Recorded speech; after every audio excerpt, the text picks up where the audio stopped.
Hi, in this video I will talk about the repetition and similarity between the holy books. So for example, you can see the Cave Surah and some of the stories of the Musa. So it's normally like they should appear in the other books, in the Jews books too. So we see that there are a lot of similarities and some of them also mentioned in the Bible. And some try to explain it with a like a theory of like everything is actually coming from some one person, but it is also interesting because if this is the God's word and um, we have to see the most part should be repeated, and also there should be some novelty in the Quran as well, because the Quran should differ from the others but also should be similar. That is what we expect. So we see in the Quran there are some surahs that particularly about the Prophet Muhammad, and those surahs are generally about the war or family, well, family like Ahzab surah, but mostly we see that the Quran is actually um, quite universal, and it has a lot of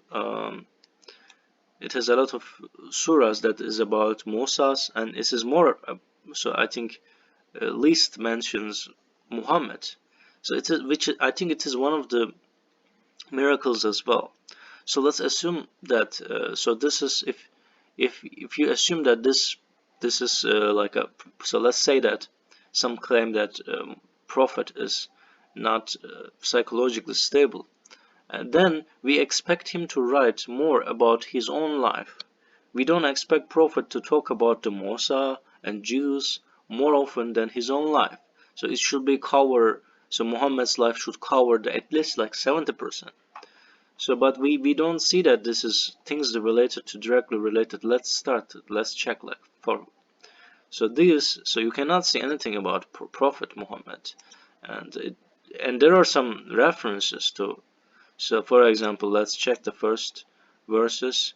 There's no information about it. It's all so the Adam and other Muhammad prophets, Abraham, they're all mentioned, but we see and also so you hardly see anything. It's not hardly, but you rarely see. And also it is abnormal not to see anything about Prophet Muhammad because you expect to hear, and because it's confirming the messages, previous messages. So we must see verses about Prophet Muhammad as well in the Quran. So and we see that some of the surahs are especially about it, and yeah, so it is indeed very interesting.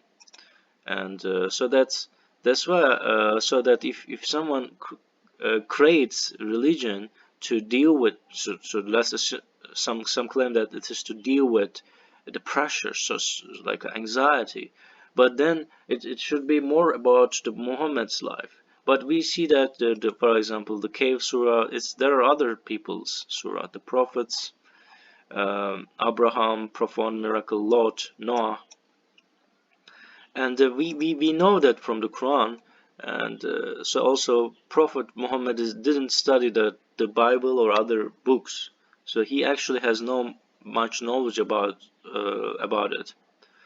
So so invention of the first ship, and if someone is delusional or or and then it should be about fixing his own problems. So let's assume that I'm a delusional, so I don't write any story about it, and it is too intellectual, and then also includes a lot of scientific knowledge.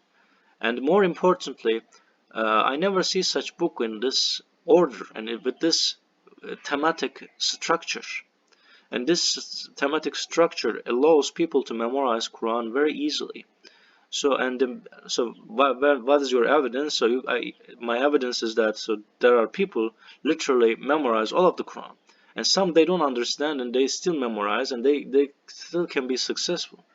And there I don't know such book that people memorize it word by word. Maybe like you can say like Shakespeare or something, but it is different, and it is later after the Quran, and people do not accept Shakespeare as a prophet, and they don't make it center for their life.